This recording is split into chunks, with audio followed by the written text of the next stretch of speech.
Mauricio, qué gusto tenerte una vez más acá en el programa. Buenos días, muchas gracias Ernesto. Por supuesto que estoy complacido de estar nuevamente en tu espacio y estoy a tu entera disposición. Te escucho mal de la garganta, ¿sigues mal de la garganta por tantos mítines, todo esto, Mauricio? Tiene que ver un poco este ritmo de trabajo, tiene que ver también la situación atemporalada que vive el país.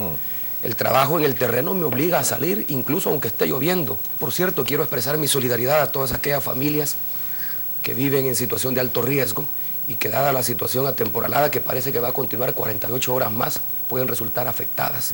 Yo también, al igual que lo has hecho tú, les sugiero que sigan las indicaciones de las autoridades para evitar desgracias. Pese a ese problema que te escucho de garganta, te veo optimista, muy contento. Es indudable, Mauricio, con los resultados de las últimas dos encuestas, la Universidad Francisco Gavidia y ayer que precisamente la Universidad Centroamericana José Simeón Cañas habla de números y muy coincidentes con lo que precisamente nosotros dimos a conocer hace 2 semanas acá con la Universidad Francisco Gavidia y que por cierto y lamentablemente que fue desestimada por algunos sectores, pero ahí están los resultados. Bueno, es que las opiniones tienen que ver con los intereses que se defienden.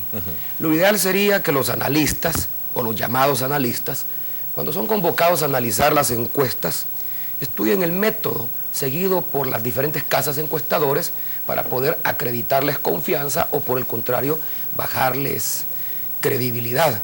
En el caso de la Universidad Francisco Gavidia, y particularmente la encuesta que dio a conocer ayer la UCA, no cabe ninguna duda que ambas son encuestas científicamente desarrolladas que han revelado la intención de voto en el momento en el que nos encontramos. De la UCA yo no me atrevería a decir lo que dijo ayer el diputado Guillermo Gallegos, que a última hora maquillaron los datos para favorecerme a mí y desfavorecer al candidato presidencial de Arena, Rodrigo Ávila.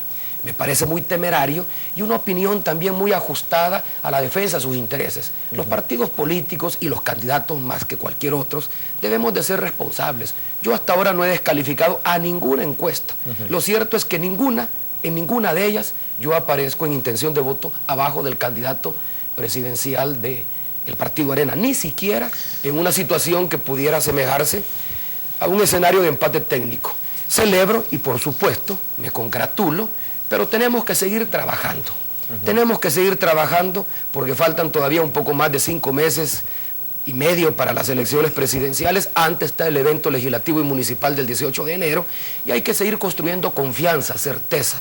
Más del 80% de la población, según la encuesta de la UCA, está convencida de que se requiere un cambio de rumbo para el país. Y no puede haber cambio de rumbo si no hay cambio en el equipo gobernante.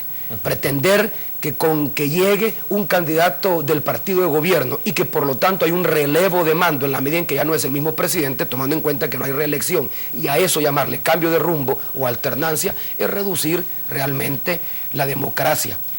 El cambio de rumbo que está pidiendo el país y que está pidiendo la mayoría de los salvadoreños supone necesariamente un cambio en el equipo de gobierno que tiene bajo su responsabilidad comandar la nave del Estado.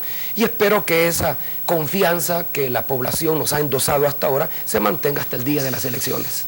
Presiento que un café te podría caer bien para la garganta, porque te siento un poco más, gracias a nuestro patrocinador Vigues, ¿eh? Voy a hacer ese comercial. Y sobre todo un café de Vigues. Un café de Vigues, definitivamente. Bueno.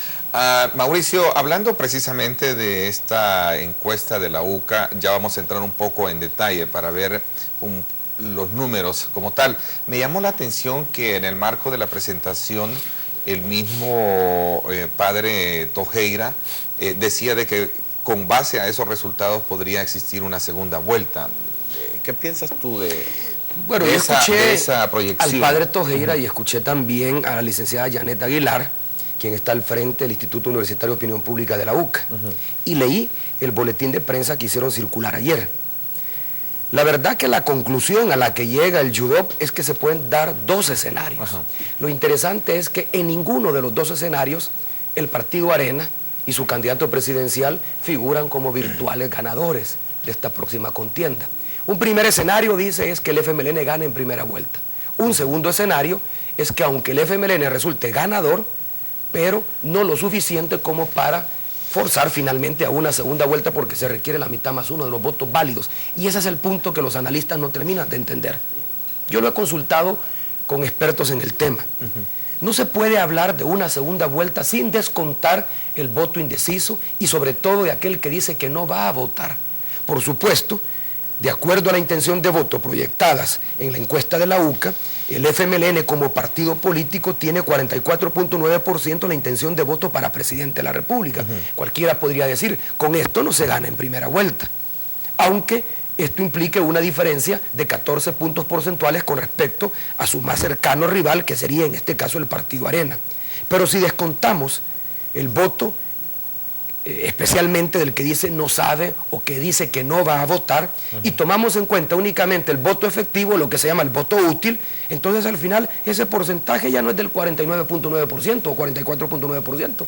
Ese porcentaje es del cerca del 53, 54%. Y lo mismo si hacemos la proyección considerando únicamente al candidato Ávila y a tu servidor, donde ya aparezco yo con 49.7% las intenciones de voto, a escasos 0,4% lo que se requiere para poder ganar en primera vuelta. De tal manera que si las elecciones fueran este día, ganaríamos en primera vuelta, porque al final lo que se toma en cuenta, y así lo establece la ley electoral, es los votos válidos, es decir, la mitad más uno de los votos válidos, aquel que se quede en su casa o aquel que llega y marca la papeleta, o no marca la papeleta, o bien marca la papeleta fuera de las casillas y por lo tanto el voto es anulado, ese voto no cuenta.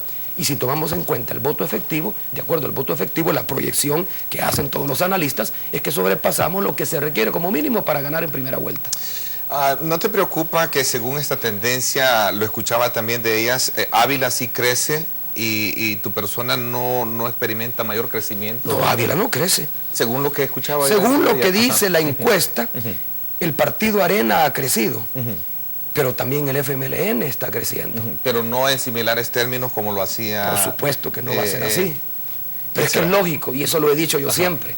El FMLN y este servidor ya consolidamos nuestro voto duro, que por cierto es un voto más definido, y lo dice la encuesta, que el voto de Arena. Hay un cuadro al que no se le da importancia y que se debería analizar: intención de voto según partido de preferencia. De los que dicen que prefieren al Partido Arena, votarían por Arena el 81%. Hay un 9,3% de los que dicen que prefieren a Arena que votarían por el FMLN. Eso le debería de estar preocupando al Partido Arena y particularmente a su candidato. De los que dicen que prefieren al Partido FMLN, el 98,5% dice que va a votar por el FMLN. Solo un 1,5% dice que no sabe o no responde, frente a un 6,3% de los que prefieren al Partido Arena que dicen no saben o no responden. Es decir, el voto duro nuestro es un voto ya definido, es un voto que no va a cambiar. El que está cambiando es el voto de Arena. Pero no es que está cambiando en el sentido de que va a migrar voto del FMLN al Partido Arena. Al contrario, puede migrar voto del Partido Arena al FMLN. El 9,3% dice que lo haría por el FMLN. Entonces el candidato del partido de gobierno, y el partido de gobierno particularmente, está creciendo a una tasa más acelerada que el FMLN, 4% dice esta encuesta frente a 2% en el caso nuestro, porque ellos ni siquiera han consolidado su voto duro. Pero nuestra proyección es que del voto duro no pasan, y por eso es que necesitan, y es cosa curiosa, por primera vez en la historia la definición del candidato a la vicepresidencia se vuelve trascendental para un partido político.